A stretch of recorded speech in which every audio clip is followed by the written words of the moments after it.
Ghouta orientale, géopolitique d'un mouroir à ciel ouvert en Syrie. C'est le menu de votre chronique Les clés du monde. Comme à Homs, à Deraa et à Alep, le régime de Bachar al-Assad et son allié russe sont décidés à reprendre des mains des forces rebelles le moindre morceau de territoire. Le mode opératoire est le même et 7 ans après, bien évidemment, le début de la guerre, la Ghouta orientale est le nouveau symbole de la brutalité, que dis-je, de la barbarie à laquelle est confrontée la population civile. James, je viens à vous. Alors, c'est où la Ghouta orientale et pourquoi le régime syrien tient-il à s'en séparer? À s'en emparer, vous voulez dire. Pardon, à s'en emparer, pardon. Bien, merci Loris. Il s'agit, la Ghouta orientale, Oui. c'est un territoire qui est à l'est de la ville de Damas, qui est la capitale de la Syrie. Et c'est un territoire qui, dès le début de l'hostilité en 2011, vous savez que la guerre en Syrie a commencé dans la dynamique des printemps arabes qui se sont déroulés notamment en Tunisie, en Égypte, en Libye, dans d'autres pays. Et puis, la Syrie a été l'un des exemples de cette guerre. Alors, quand la guerre a commencé au niveau de la Syrie, très rapidement, les forces rebelles se sont vues aidées, renforcées par de nombreux alliés. Et c'est ainsi que la ville de Damas, qui est la capitale de la Syrie, que l'on voit sur cette image, a été rapidement approchée par les rebelles qui étaient sur le point carrément de prendre la capitale à un moment donné. Ça, c'était au début de la guerre. Alors, la Syrie était comme proche de la fin, le régime de Bachar el-Assad était comme proche de la fin et l'intervention de la Russie va changer complètement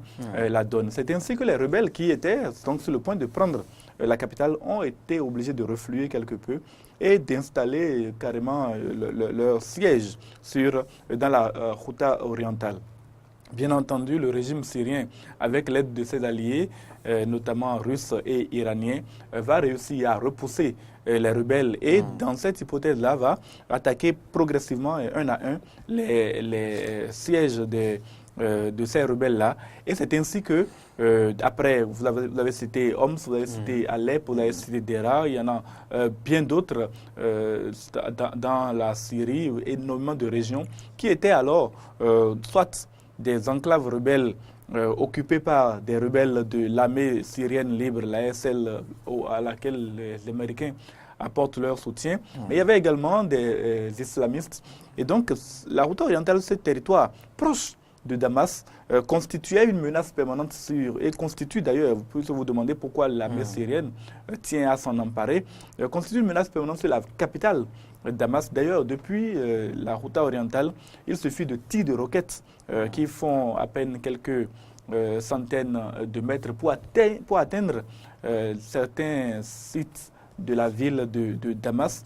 Et donc, les rebelles touchent régulièrement la ville de Damas et cela déplaît fortement à Bachar el-Assad. Il faut aussi dire que Bachar el-Assad tient à détruire de façon systématique ses ennemis, ceux qui ont tenté de lui faire perdre le pouvoir. C'est une brutalité, vous l'avez signalé cela également, acharnée dont il fait montre. En tout cas, pour ce qui est des informations qui nous parviennent, malheureusement, nous ne sommes pas en mesure d'aller vérifier sur place, mais des informations parfois, en tout cas le plus souvent convergentes, donnent à penser que ce territoire qu'est la Ghouta orientale, pour ce qu'elle est en termes de symbole, en termes de proximité vis-à-vis de la capitale Damas, en termes d'importance stratégique, ne peut pas rester entre les mains des rebelles. En tout cas, c'est le point de vue de Bachar el-Assad et de Vladimir Poutine. Alors, James, qui sont-ils ces rebelles qui sont sur ce territoire qu'est la Ghouta orientale?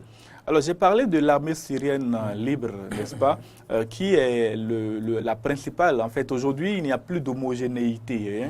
Et d'ailleurs, est-ce qu'il n'y a jamais eu d'homogénéité dans la rébellion syrienne? Ce qui est certain, au sein de la Ghouta orientale, on a plusieurs groupes qui tiennent le territoire. Parmi ces groupes-là, on a des groupes rebelles soutenus par les Américains.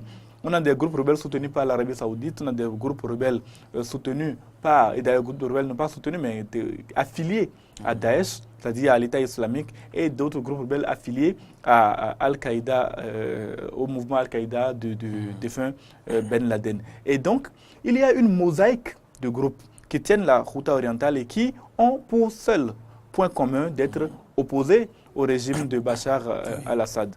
Et dans cette hypothèse-là, en tout cas pendant un certain moment, les Occidentaux ont contesté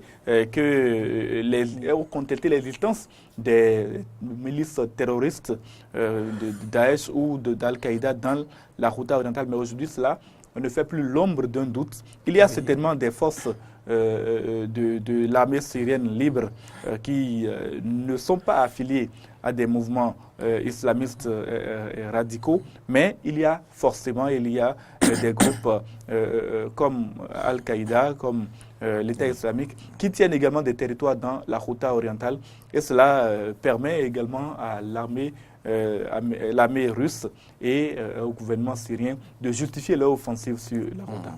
James, il y a pourtant des négociations entre, je dirais, les différents acteurs de ce conflit. Mais quels sont les thèmes de ces négociations? Alors oui, effectivement, il y a des négociations. Vous avez peut-être entendu parler de cette trêve de 5 heures d'horloge qui se déroule entre 9 heures et 14 heures chaque jour pour que les civils, puisqu'il y a 400 000 civils, 400 000 civils carrément qui vivent encore dans la Ghouta orientale, l'armée russe qui subissent les bombardements, et vous avez vu sur les images l'état dans lequel se trouve la Ghouta orientale aujourd'hui. Ces personnes vivent dans des ruines et parfois sont ensevelies sous des bâtiments bombardés. C'est systématique, des centaines de bombardements ont lieu. Au minimum des dizaines ont lieu chaque jour. L'armée syrienne bombarde, l'armée russe bombarde. Et finalement, comme il y a plusieurs acteurs, les négociations entre ces acteurs-là se déroulent de façon un peu compliquée. Déjà, c'est le gouvernement russe qui a pris l'initiative d'essayer de négocier la reddition des rebelles de la Ghouta orientale. Voilà qu'il y a plusieurs acteurs et donc ces derniers refusent, en tout cas pour certains, de se rendre et les islamistes Daesh et consorts, eux, on ne négocie pas avec eux de toute façon. On essaie de négocier avec l'armée syrienne libre, en tout cas les ailes, différentes obédiences de l'armée syrienne libre qui se trouvent dans la Ghouta orientale. Et c'est ainsi que certaines trêves ont pu être obtenues. On a obtenu également de ces...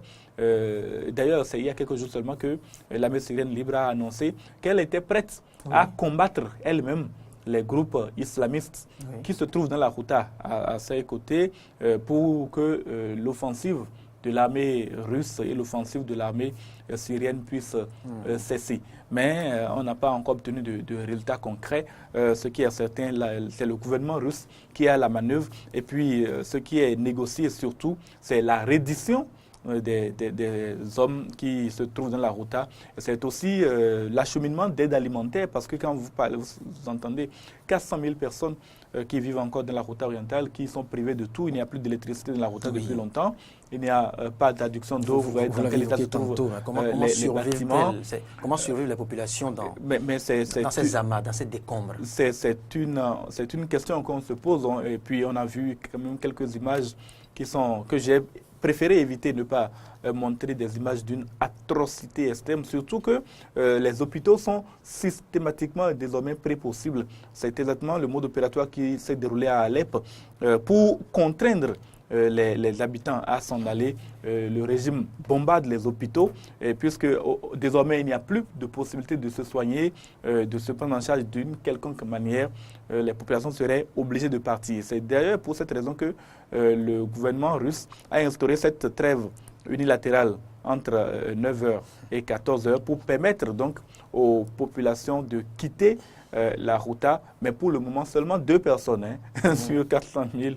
2 personnes ont réussi à quitter la Ghouta, c'était hier, parce que justement l'armée syrienne de son côté ne respecte pratiquement pas la trêve. Elle continue de bombarder des zones qu'elle prétend être sous le contrôle des forces djihadistes pendant les heures de trêve. Donc, c'est une situation extrêmement difficile qui se déroule dans la Ghouta.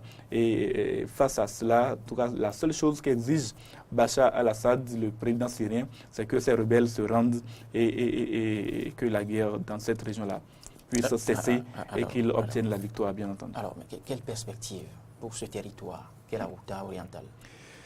Vous savez, quand vous avez déjà vu comment les choses se sont passées, notamment à Alep, notamment à Homs, à Dera et autres, le sort de la Ghouta sera le même.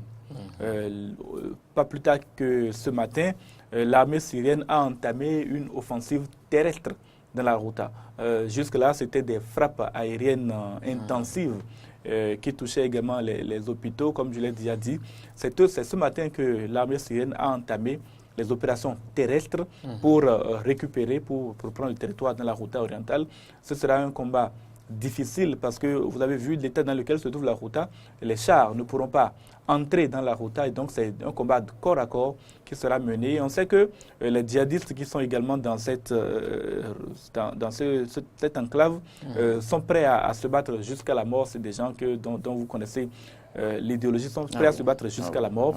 Et dans cette hypothèse, c'est un véritable massacre qui se prépare dans la Ghouta, comme on en a connu à Alep. Et ça finira peut-être et probablement par la défaite des forces anti-Bachar al-Assad, mais à quel prix? Eh oui. Merci, James. William Baguidi.